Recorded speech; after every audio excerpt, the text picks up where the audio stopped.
part two of the NBA team preview and predictions.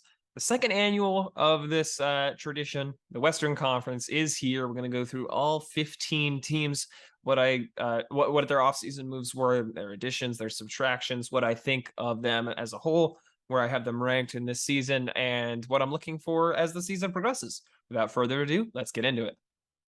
I want to thank each and every one of you for listening to this video or this podcast episode on Lots of Thoughts, a sports podcast. My name is Dylan. If you're not already subscribed wherever you're listening, whether it's on a audio platform like Apple Podcasts or Spotify, or it's on YouTube, please do that. It really means a lot to me. If you're on YouTube, feel free to give it a like and click the little bell that'll notify you whenever a new video comes out on the channel. If you're listening on an audio platform, go check us out on YouTube. But first, leave a 5-star review on wherever you're listening. It is really appreciated. If you're interested in more Lots of Thoughts sports content, you can find us on Instagram at Lots of Thoughts Sports, on Twitter at LOT Sports Pod, on TikTok at Lots of Thoughts Sports, on Facebook, Lots of Thoughts, a sports podcast. Same thing on YouTube. You can visit our website, lotsofthoughts.godaddysite.com. There you can access the podcast, the newsletter, the YouTube, the Twitter, Facebook, TikTok, LinkedIn.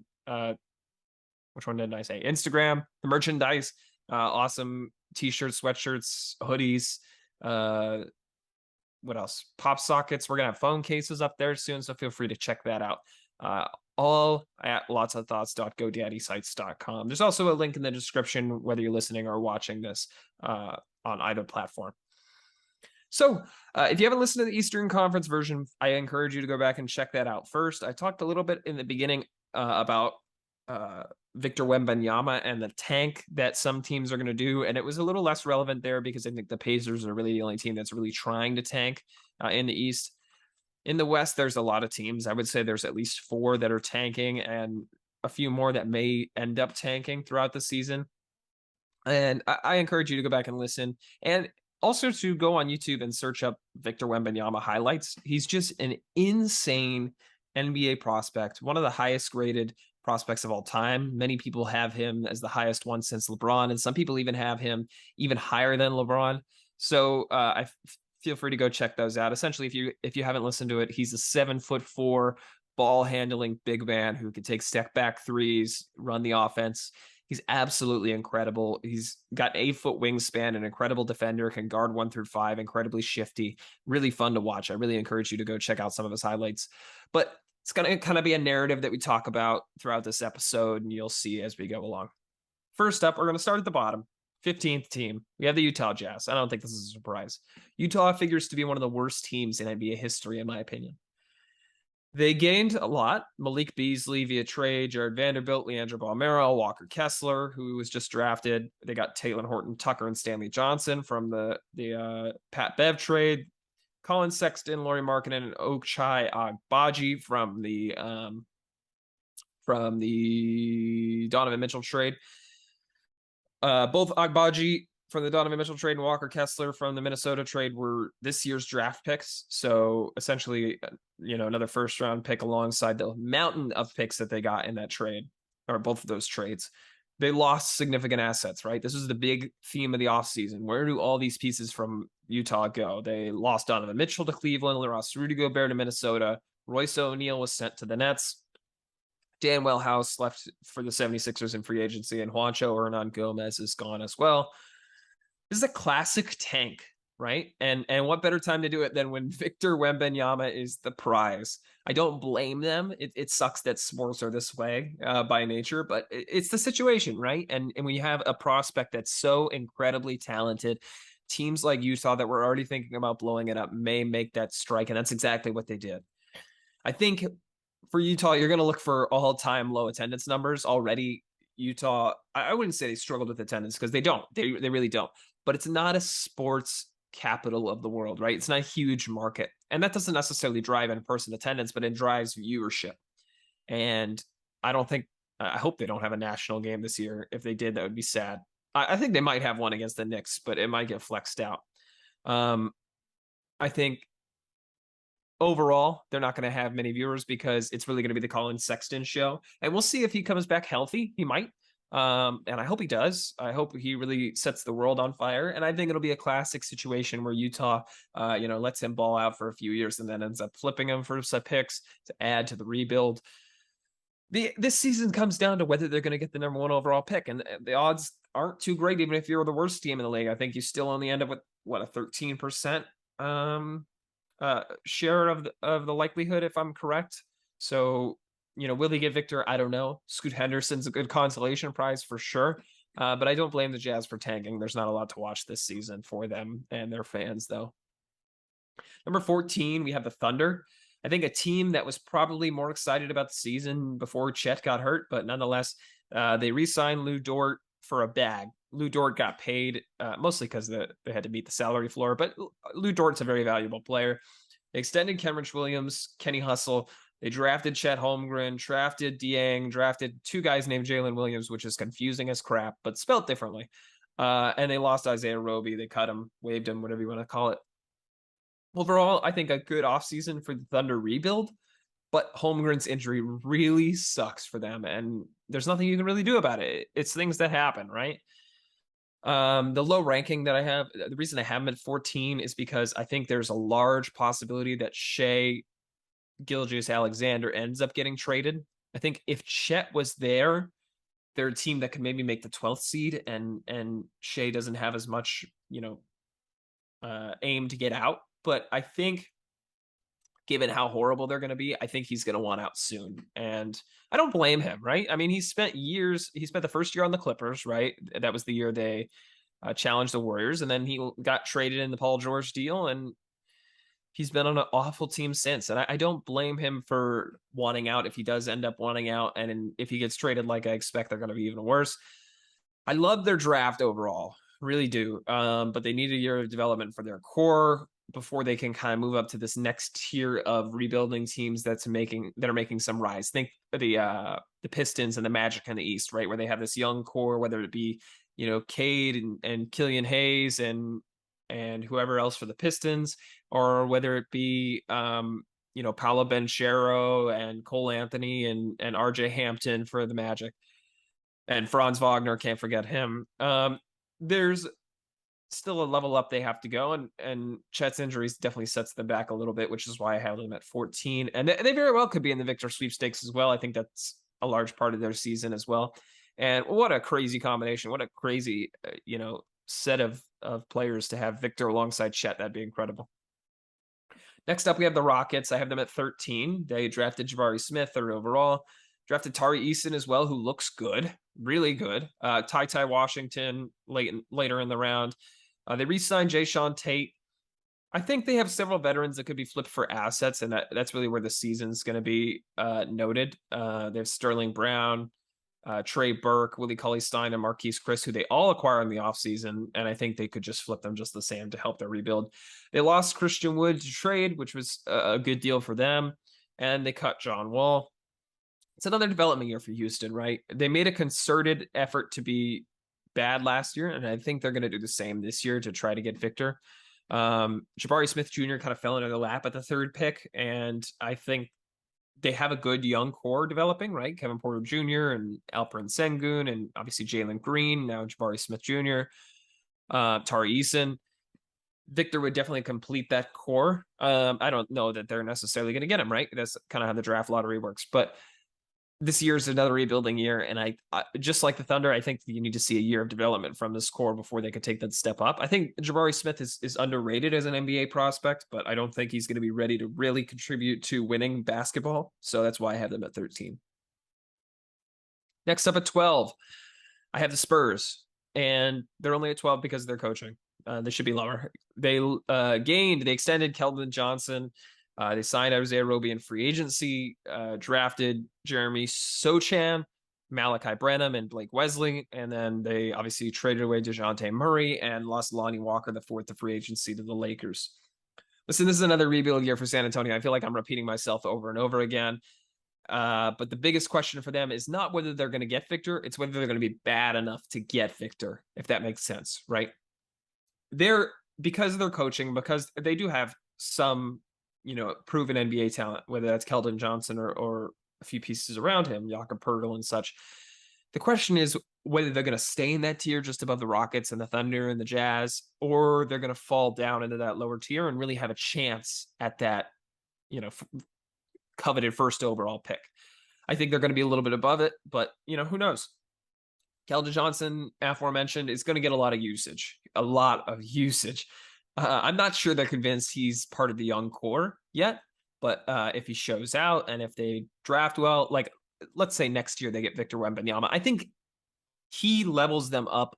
He levels any team up significantly over where they were the previous year. So if you have a season where you're the 12th seed and you get Victor, there's a situation where you could be a play-in team the following year. And if Keldon Johnson is good enough to be that secondary piece and you get Victor and he's instantly playing well, I could easily see them holding on to Keldon. On the other hand, if they end up at the 5th pick and, draft whoever, I'm not going to speculate, then maybe Keldon Johnson ends up getting flipped in a year or two for some future assets. I don't know, but he's definitely going to get a lot of usage, so they're going to see what he's about.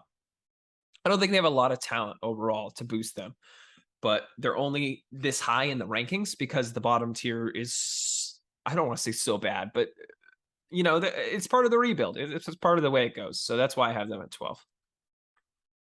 Next up at 11, we have the Kings. And honestly, this is lower than I wanted to put them. I feel very motivated by their offseason moves. They drafted Keegan Murray, who looks good. They traded for Kevin Huerter, a weird deal for Atlanta, but a good one for Sacramento. They signed Malik Monk in free agency, signed Kent Bazemore in free agency, and many others that aren't really going to get a whole lot of run. They lost out on re-signing Dante DiVincenzo, ended up with the Warriors, Mo Harkless, and he just got waived, so I'm not really sure where he's at right now. And they lost Justin Holiday as well. This question for the season is going to come down to whether Davion Mitchell, who was a lottery-level draft pick just a few seasons ago, or maybe last year. I can't really remember. Maybe, I don't remember if it was last year or 2 years ago, admittedly, but I don't think they've given him a fair shake overall to develop. And they added a lot of guard depth, right? They already had De'Aaron Fox, who's going to take a lot of the ball handling work, but they drafted Keegan Murray. They traded for Kevin Huerter. They signed Malik Monk. There's a lot of depth there, and I'm concerned that Davion Mitchell isn't going to get enough run to really develop. And I think that's important for them. Keegan Murray looks good for them, and I think he's finally going to be one of their draft picks that turns out well for them, right? Tyrese Halliburton looks really good, but he was traded for Sabonis, so that's not really going to help him a whole lot. I think Sabonis and Fox have enough talent to keep them afloat and keep them in conversation for the play-in. I do think they end up missing out just because the teams I have just above them have more star power, and we'll talk about that in a second. But if there's some good coaching going on that could get them up into that slot, I think they'd just finish below that number 11, though. Sacramento should have a positive outlook. Not only is this season going to be bright because they have Fox and Sabonis and they're trying to compete. This is the best Sacramento team in several years, but they also have some young talent that's starting to filter in and look to that to be excited as well. Next up, we have the Lakers. They extended LeBron, traded for Patrick Beverley, signed Lonnie Walker in free agency, as well as Thomas Bryant, Juan Toscano Anderson, Damian Jones, and Troy Brown Jr. They lost Malik Monk in free agency, lost Kent Bazemore, lost traded away Taylor Horton Tucker and Stanley Johnson. Listen, I loved. Listen to me. I loved the Pat Bev trade for them. I think he is the perfect uniting voice in the locker room. That being said, Russell Westbrook's not being united. There's some clips that have come out recently where he's just blatantly ignoring him. I should say Russ is just blatantly ignoring Pat Bev. And I know they have a history with, Russ's injury in Oklahoma City and Pat Bev's involvement in that. But you would have thought this was something that would be patched by now. And it's preseason and Russ doesn't look interested. I hate to see what happens when we get into the regular season. But Pat Bev provides them a good gives him a good edge, right? He's a valuable defensive player, but he's that gritty guy that gets under your skin. And I don't think the Lakers have had that since Dwight Howard left. And I think that's something they desperately need. I think that's something that any contending team desperately needs. You see teams that go far in the playoffs, right? The Warriors last year, Draymond Green is that guy. The Celtics, Marcus Smart is that guy. If you look at the 76ers, I think Joel Embiid is that guy. The Nets, Ben Simmons can be that guy. Drummond was that guy. Jared Dudley was that guy years ago. Who are some Western Conference teams that have made these deep runs? Dwight Howard's been that guy on numerous teams, right? I'm blanking on a few of them, but every team that's Chris Paul is that guy for sure. It gets under your skin, that pisses you off, that does a little too much, and that's what every team needs to get in the other team's head. And that's exactly what Pat Bev does. Not only is he a decent facilitator, he's a decent scorer, he's a great defender for his position and his size. He's also that edge, and I think that's something they desperately need given their defensive profile. They've been awful defensively since they won the championship. After winning a ring based on the merits of their defense, they immediately fell flat and they signed role players that didn't fit. They made a big trade. They got rid of guys like Kyle Kuzma, who were valuable contributors, Kentavious Caldwell-Pope as well, for a guy like Russell Westbrook, who doesn't really complement their existing core well. Anyway, they added some good depth, right? Jones, Brown, Bryant, Walker, all of which could play a role on this team. But the story is going to be about Russell Westbrook. The story is going to be about his fit alongside LeBron and Anthony Davis, which I still find to be suspect. I found this before this podcast. You can tune back. I mean, I don't know what episode it is. I'd probably say it's like 25, where I blasted the Lakers. I'm going to pull it up just because I'm talking about it. But I talked about what's wrong with the Lakers about halfway through last season. And it's something they've never fixed. The fit never made sense. The Russell Westbrook, LeBron James, Anthony Davis fit never made a lick of sense for them. And I can't seem to pull up the podcast feed. But they failed to complement their core as well with talent that really fits what they're doing. You have a core that doesn't have a lot of spacing, right? LeBron, Anthony Davis, Russell Westbrook, they all need spacing around them and have existed positively with spacing around them. And the Lakers haven't really had that in recent history. And this is the first year that they're really, kind of playing into that and surrounding themselves with solid depth. But I think it's tough given the contract situation of those three guys to really get some solid content. So there's episode, let's see, published on 5/7. This is episode, oh my gosh, it doesn't say what episode it is on my website. Well, the episode's titled Bigger Failure, Nets or Lakers. It's probably like episode 25 or so, 26, 21. I don't know, something like that. And there's also an episode, if you go back even further, about what's wrong with the Lakers. I encourage you to listen to both of those. And I talk about the clunky fit that this team has had that I kind of briefed on, but I'm not able to really go in depth about each team on this. At the end of the day, there's going to be a what if around Westbrook, right? There's a deal out there for, if you're not familiar with the Pacers, for Buddy Hield, great 3-and-D floor spacing small forward, and Miles Turner, a big man who can shoot, block shots, play good defense. Not the greatest perimeter defender, but he's valid in his role. And there would be Russell Westbrook going back with 2 first-round picks because they need that to eat the salary and also get those players. And the Lakers ended up turning it down because they wanted to see Russell Westbrook fit in a Darvin Ham system. And it's only preseason. Who really knows whether he fits into the system or not? But there's always going to be that what if. I talked about spacing surrounding LeBron James. What better than a 3-and-D wing and a shooting big man? Anthony Davis doesn't have to play center. He can play power forward. You can start Patrick Beverly. You can move. Or you can put LeBron James at point guard, Pat Bev at shooting guard, Buddy Hield small forward, Anthony Davis power forward, and Miles Turner at center. This deal is going to be, or potential deal is going to be talked about for a long time, especially if the Russell Westbrook deal doesn't work out. It's a deal I thought they should have made, but whatever. Their talent, if they're healthy, should keep them middle of the pack, and that's why I have them at 10. I think they sneak into the play-in. I don't think they get much further, but I have them at number 10. Next up, number 9, the Trailblazers, a team I'm going to talk a lot less about than the Lakers because I don't love everything about them. Damian Lillard's been extended. Anthony Simons has been brought back. Yusuf Nurkic as well re-signed. They traded for Jeremy Grant. I like that move. Signed Gary Payton the second in free agency and drafted Shaedon Sharpe, who looks pretty good so far in preseason. Waived Eric Bledsoe. They made solid additions overall, but I don't think that'll be enough. Simple. I think their guard talent could prevail, and that's what'll get them in the play-in. But I don't believe in them as a championship contender. I don't believe in them as a contender just below that.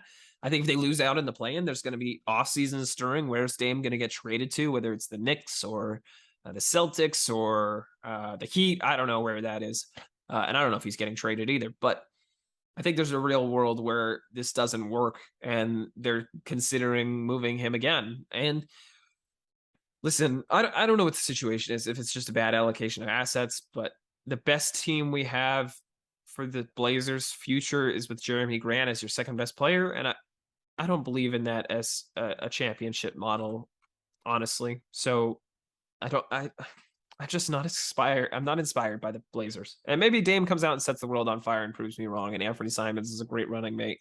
They stagger their minutes and they play well together. And Jeremy Grant's this ultra 3-and-D guy that can complement them both well. And, Nurkic really bounces back after his poor last year, after his injury recovery. Maybe that all happens. But, I don't have a lot of belief. And that's why I have my 9. Number 8, I have the Suns. This is a fall from grace, isn't it? Phoenix Suns at the 8th seed. Were they the first seed last year? Right? Let's talk about their moves first. They extended Devin Booker, re-signed DeAndre Ayton, re-signed Bismack Biyombo, and signed Damian Lee in free agency. They lost JaVale McGee to free agency, and they lost Aaron Holiday to free agency.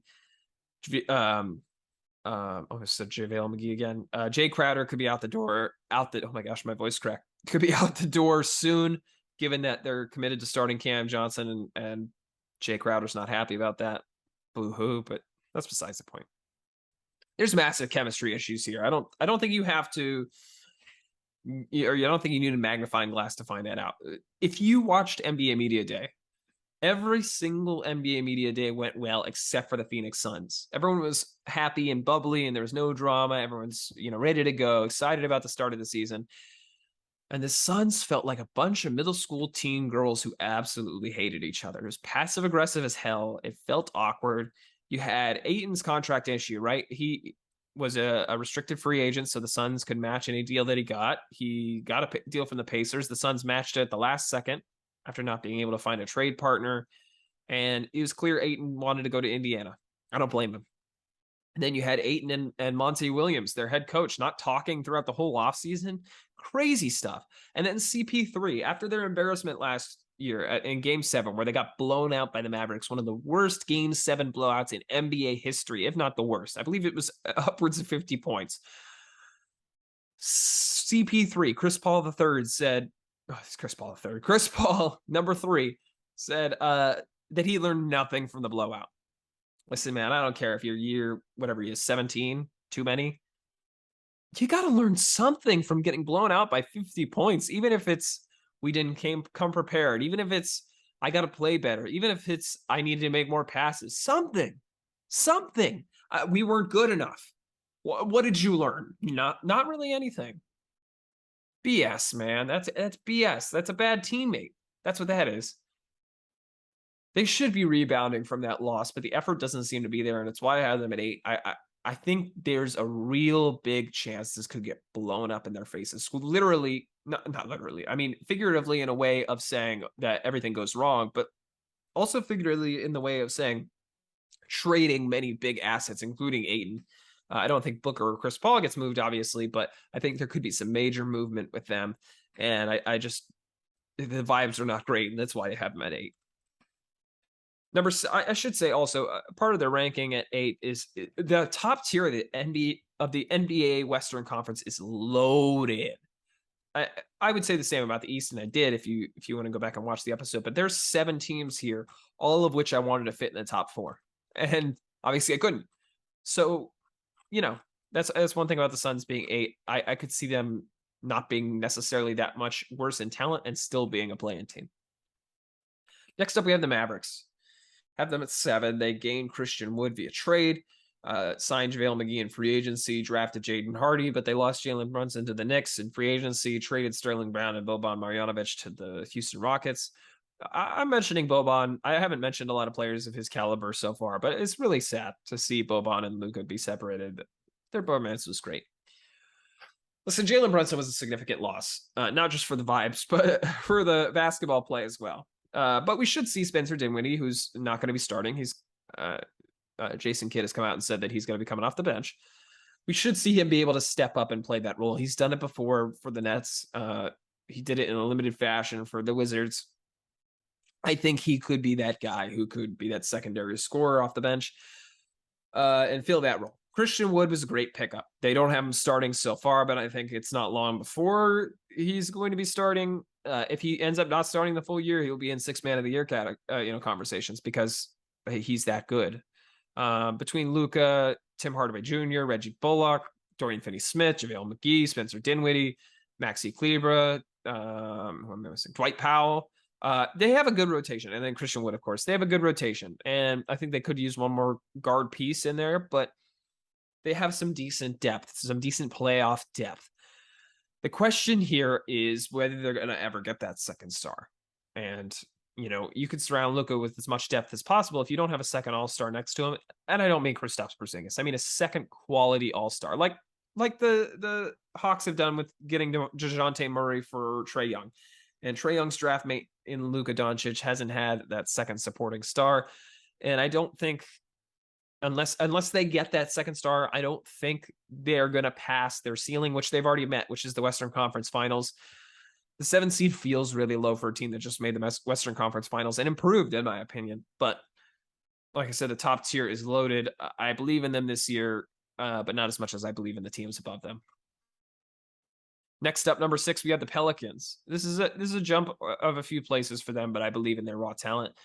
They extended Zion Williamson in the offseason. Great move. They drafted Dyson Daniels and EJ Little, and they didn't really lose anybody. I sat here months ago, maybe a year ago now, and said Zion's going to be traded. Back when he was having health issues, there was a concept that maybe he won't even sign the rookie max extension. He'll be gone before then. And I said, there's a Instagram reel you can go back and find if you want to check out our Instagram, Lots of Thoughts Sports on Instagram, where I said he might sign the rookie max extension, but he's going to get traded in the year after. And I think I'm wrong. I think I was wrong. I'm not afraid to admit when I was wrong. I hate sports talk radio or sports talk TV where they just have these hot takes. And then if they're wrong, they never get caught up about it. If they're right, then they go back and say, I'm a genius. I'm not into that. I'm telling you how I honestly feel about every team. And I may have been wrong about Zion Williamson. That may have been a hot take back then that he was going to get traded, but I'm willing to admit when I'm wrong on my hot takes, and I was wrong, right? I think I was wrong. We don't know that 100%. Zion Williamson could have a mediocre year and they could trade him. Who knows? This year is about his health, right? And his the impact he can have alongside their core. They have good talent. They have really good talent. They have Brandon Ingram, CJ McCollum, Herb Jones, Jose Alvarado, Devontae Graham, Trey Murphy, Larry Nance, Jonas Valanciunas. They've got good pieces overall, and that's why they're this high on the rankings. The question is whether Zion can be what he was drafted to be this 27 point per game scorer, 10 rebound guy at the power forward position, an impact defender, a decent playmaker for his size and his position. And that question really comes down to whether he's healthy. If he's on the court, he's fully healthy. He's ready to go. He looks like he's lost a lot of weight. Great for him. Because there was a lot of skepticism about that and criticism, and I'm just not really into that kind of thing. I've never cared about a player's physique until it shows on the court that it's really impacting him, or the field, or whatever the sport playing is, I suppose. But he lost weight, and that silences the haters. If he could stay healthy, he'll be that impact player for them, and that's why I have him at 6. This season is for them to see what this core looks like with Zion included. They could have a very high ceiling and they could have a very low floor. I honestly think they could be the 9th, 10th seed, and they could be the 2nd, 3rd seed, and I wouldn't be surprised. Kind of average that out, and that's why I have them at 6. But their talent's going to be fun to watch. They're going to be such a fun team to watch. And I guess any team with Zion is fun to watch, but overall, I really love their construction. Next up, we have the Grizzlies. Big win. They extended John Morant. They re-signed Tyus Jones, extended John Conchar for some reason. No, I'm just kidding. They drafted Jake LaRavia, drafted David Roddy. They lost Kyle Anderson in free agency, which hurts. They traded DeAnthony Melton in the Danny Green deal. So I didn't say that in the first part. They acquired Danny Green. The Ja extension makes this offseason a great one, right? If I'm grading off seasons like every NBA writer loves to do, I'm probably giving them an A-, maybe a B+. But this offseason is a good one because they got Ja extended, but they didn't make any significant moves that excite me about the team. And maybe they didn't need to. Maybe they come out, with their hair on fire, and Ja's taking another step up and he's an MVP candidate. But I just don't feel that excited about them. I think they already overperformed last year. Who knows what there'll be this year. I doubted the Steven Adams, Jonas Valanciunas trade. This is another one of my poor takes. At time, I thought Valanciunas was, young developing player, and he's played really well in New Orleans and great for them. But why did Memphis acquire Steven Adams is what I questioned. And this is another deal that turned out well when I didn't think it would. Another example where I'm wrong. Adams is a great fit for their culture. He's really that. You talk about guys that get under your skin. That's him. He's that guy. Even though he's more of a calm presence, he's not this irritant. He's the guy that can really, elbow you down. He genuinely seems like a nice guy, but he's still got that intimidating presence. And he's been great for them. They're due for a regression. That's why I have them at 5, obviously. But the development of their young core could really prove me wrong and have them higher. Down to the top 4. First, I should say fourth, I have the Clippers. They signed John Wall in free agency, re-signed Nicholas Batum, extended Ivica Zubac, and extend Robert Covington. Great move for them. They lost Isaiah Hartenstein to the Knicks in free agency. They're all in on this season, right? This is the year. This is the year that we got to see a healthy Kawhi, a healthy Paul George. These added pieces around them really show that they're a top team in the West, like they were expected to be. They didn't make any major moves, and they're not going to make any major moves in the future given their financial situation. They're strapped to the cap, but they have great depth. I love it. You have Reggie Jackson, John Wall, and Terrence Mann, right, which is probably your point guard rotation. Paul George and Norman Powell at shooting guard. Kawhi Leonard, Luke Kennard, small forward, and then power forwards Marcus Morris, Robert Covington, and then centers Ivica Zubac and Nicholas Batum. Their big man rotation is kind of fluid, but if they can stay healthy, and that is especially focused at Kawhi Leonard and Paul George, but if they can stay healthy as a roster, they're my favorites to win the championship this year. And I don't think that's a stretch. Their depth's incredible. Their top end talent is really good. If John Wall looks like he could be that guy, he's really the wild card, right? He could be their starting point guard and be the third best player on their team. That's within the realm of possibilities. He's channeled some of his, Washington days where he gets to the hoop quick. He's not the best defender, but he's, not a traffic cone out there. And he could be the third best player. There's also a world where he gets benched for Reggie Jackson and he's barely in the rotation, a la Kemba Walker with the Knicks. And we never hear of him again at the end of the season. I think, and in that case, they'd be relying on a lot of point guard play from Terrence Mann like they did last season. They're my 4th seed because I don't think they've abandoned the idea of load management. And whether it's a couple weeks of misplay from Kawhi, nursing a knee injury, or it's every, 8 or 10 games, one of them takes off. But with the talent around them, around those 3 that are going to get load management and Wall, Leonard, and George, I think the talent around them is going to keep them up there. And if they're healthy throughout the season, I think they're going to be a good team, and that's why I have them at 4th. Next up, we have 3rd. Probably out of any person who's ranked teams based on how they expect to perform, this is the highest by far I've seen anyone have this team, and I'm not afraid of it. I have the Minnesota Timberwolves at number 3. They extended Karl Anthony Towns, traded for Rudy Gobert, obviously. They signed Kyle Anderson, slow-mo, in free agency. Signed Bryn Forbes, Eric Pascal, Austin Rivers. Taurean Prince was extended as well. A lot of moves in the offseason. They traded away Malik Beasley, Patrick Beverley, and Jared Vanderbilt as part of that Gobert deal. And of course, their first overall pick, or their first round pick, Walker Kessler. Listen, the Rudy Gobert deal is the big news, right? But they've made some quiet offseason additions that I think are great in slow-mo, Forbes, and Rivers. I think they really provide some depth for the overall roster, and I'm excited for that for them. This high ranking is partially because of Rudy Gobert and the upgrade he provides on the defensive end, but it's largely because I'm excited about Anthony Edwards' development. I think he could take that step up. I think there's a world where he's your second best player next year. And let me rephrase that. I think the idea that he's your second best player next year is the low bar. I think he could be better than Karl Anthony Towns next year. I believe in his athletic ability. He's got a good shot. He sees the court well. He's an athletic freak on both ends of the court. When he's, engaged on the defensive end, he's a great defender as well. I really believe in his talent. He was a first overall pick, man.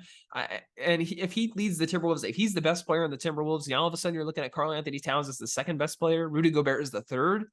And D'Angelo Russell is your fourth best player. Give me a break. That's a top 3 seed in the West, no matter how loaded the top of the Western Conference is. If Anthony Edwards does take that jump up, I think he'll be in MIP player conversation, most improved player conversation. But what I hate it that he will be. He's already a favorite, and this is, I guess, a extended conversation past the scope of this episode. But they really ruined that award when they gave it to John Morant. The point of the award is to have a guy like Julius Randle, right? Who's a highly drafted player, somewhat highly drafted, and he's faced injuries and he hasn't played well and he's been traded, and all of a sudden he has a resurgence like Victor Oladipo had with Indiana, right? And you're the face of the franchise. That's what most improved players should be for, in my mind. Giving it to a guy who's a second overall pick, I think, doesn't really fall into the nature of the award. And in the same way, I think giving it to Oladipo would do the same. Paul George is another example of that, also in Indiana, where he kind of was a high draft pick and then, was behind a few players and made this resurgence and was challenging LeBron James in the playoffs. I think that's the nature of the award, but anyway, that's a whole nother conversation I don't want to get too into. Number 2, I have the Nuggets. They extended Nikola Jokic. They signed Bruce Brown in free agency, traded for KCP and Ish Smith from the Wizards. They signed DeAndre Jordan in free agency for some reason. They drafted Christian Braun and Peyton Watson. They lost Monte Morris and Will Barton in the Washington trade. Lost Bryn Forbes in free agency. Traded away JaMychal Green and lost Austin Rivers in free agency. And an underrated amount of roster turnover. That was a hard sentence for me to say for some reason. I liked all of their moves. All of them, every single one. But their biggest addition was to get Jamal Murray and Michael Porter Jr. healthy. There's their second and third best player, without a doubt. Getting them back, we'll be able to really see what this core is and whether they can take that next step up. Because if they can't, trading one of them is the move, right? Flipping Michael Porter Jr. for, some different assets might be the way that they have to go. They have a high ceiling and generally a high floor. Even if both of them get hurt, Nikola Jokic is keeping them a 6th, 7th seed. So, they're going to be a fun team to watch, propelled by this back-to-back MVP. I believe in him as, if he carries this team to a ring as one of the top 10 to, no, I wouldn't even say that. I'd say he's a top 5 big man of all time. No, I'll say top 10, maybe top 5 center of all time, but top 10 big man of all time. He's got incredible court vision. He's so fun to watch. I don't need to go on and on about Nikola Jokic. If you haven't watched enough of him, you need to watch more. I think their depth should keep them afloat even more than last year. If Michael Porter Jr. or Jamal Murray miss time, but Western Conference is pretty loaded. I don't think they could do that for long. I have them at number 2 because I believe in both of them being healthy and making major contribution in this season. I think this could be a very, very dangerous team in the playoffs. Next up, we have the 1 seed, the Golden State Warriors. They re-signed Kevon Looney, got Dante DiVincenzo in free agency, drafted Patrick Baldwin Jr. and Ryan Rollins. They lost Gary Payton II in free agency, Otto Porter Jr. in free agency, Juan Toscano Anderson in free agency, Damian Lee in free agency, Nemanja Bjelica in free agency. I believe he went international. So they set clear prices for their depth free agents, and they lost out on most of them. Pretty much everyone. No, Kevon Looney, they didn't. But their situation is they don't want to pay their depth because they already have an insane amount of cap devoted to their stars, right? Whether it's Jordan Poole's future extension and Klay Thompson and Steph Curry and Draymond Green, and they're paying a lot of money for these guys. So they're going to look to these rookies, Patrick Baldwin and Ryan Rollins, to really make an impact. And I think Steve Kerr has shown that he's not afraid to do that. Guys like James Wiseman, Jonathan Kuminga are really going to have to take a step up. And they look, I think they're going to look pretty good in doing that. I think Jordan Poole's extension is coming within the next few days. I wouldn't be surprised by the time this episode comes out. If it comes out, I'm recording this on the 14th around 2 a.m. So just remember this. I mean, I guess you wouldn't really know that I'm recording on the 14th at 2 a.m. because I don't have any proof when I'm recording this. I could have just recorded it later after the extension comes out. But I would predict by, let me say this, by Sunday, what date is Sunday? By Sunday, the 23rd of October, I bet Jordan Poole has a long-term extension with the Warriors. I believe they believe in his talent and his fit alongside their stars. And I think they're going to end up letting Draymond walk, but that's another conversation. Dante DiVincenzo was an underrated pickup for them. I think he fits really well as kind of a slasher, defensive, catch and shoot guy that could play really well alongside Clay and Steph and Jordan Poole, especially Curry and Poole with their ball handling skills, ability to get DiVincenzo open, I think will really work well. The story of their offseason for them was obviously the punch, right? I haven't talked about it a lot on this podcast, but Draymond Green punched Jordan Poole in a practice fight. Listen, I'm sure it happens more often than we know, but the video looked rough. If you haven't seen the video, I encourage you to go Google it. Draymond Green beat the crap out of Jordan Poole in one punch, and it looked bad. It looked bad. I'm surprised he's not been suspended at least for a few games, but I think this could go one of three ways. One of them gets traded, which I think is highly unlikely. The drama continues to stir, and the team's cohesion, his chemistry is off until Draymond Green leaves in the offseason inevitably. And they end up, a 6th or 7th seed, and they, miss out on the playoffs, they get eliminated early in the playoffs, or, ended up losing in the play-in tournament, whatever the situation is. Or the third option, they use it as motivation. They tell the media, F you for getting a hold of that video. And they power through to the league's best record, which is where I see them going, obviously, because I have them first. I believe in Steve Kerr's culture that he's built more than almost any other culture that's out there. And I know Kevin Durant left because of Draymond Green, and Jordan Poole could want to do the same, or they could want him traded. And at the end of the day, he could be traded. I don't know. I'm making guesses here, right? I'm a fan. I'm not a sports psychic. I'm a fan, but I think they hold on to Draymond Green. I think they have this unwielding culture, and it's something that they expect from Draymond. Unfortunately, these kind of tedious acts that end up violent sometimes, and that's a whole other conversation about how we condition our expectations for Draymond Green. But I think it's going to end up with one of those three situations, and it's likely the latter. I think there's no way in the world where they do just well enough to be a 4th seed. They make a decent run, but they don't, really compete for a championship. And I just don't believe that is a possibility. They're either going to suck for the Warriors terms, 8th seed or so, or they're going to do really well and they're going to, make a deep run, if not win it all. That's what I think. So that's why I have the Warriors first overall. Overall, the Western Conference is very top heavy. I think the NBA is very top heavy in general, especially with the recent trades in the offseason. But I think it'll be a season that's fun to watch nonetheless. And I'm very excited to see how this all shakes out. Well, that'll do it for this episode of Lots of Thoughts, a sports podcast, episode 42, the Western Conference prediction and preview. Like I said, if you haven't checked out the Eastern Conference version, feel free to check it out. It is the previous podcast episode that's up on the channel, whether it's on YouTube or on the podcast feed if you're listening on audio. Either way, subscribe to the podcast on whatever platform you're listening. Leave us a review or a comment. If you're interested in more of our content, you can check out the links in the description or visit our website, lotsofthoughts.godaddysites.com, to access the newsletter, the podcast, the merchandise, awesome merch up on Amazon, as well as the Instagram, Facebook, Twitter, TikTok, YouTube, Facebook, LinkedIn, Instagram, Facebook, Twitter, TikTok, Facebook, whatever else I didn't mention. Thank you very much for watching this video, and have a wonderful rest of your day.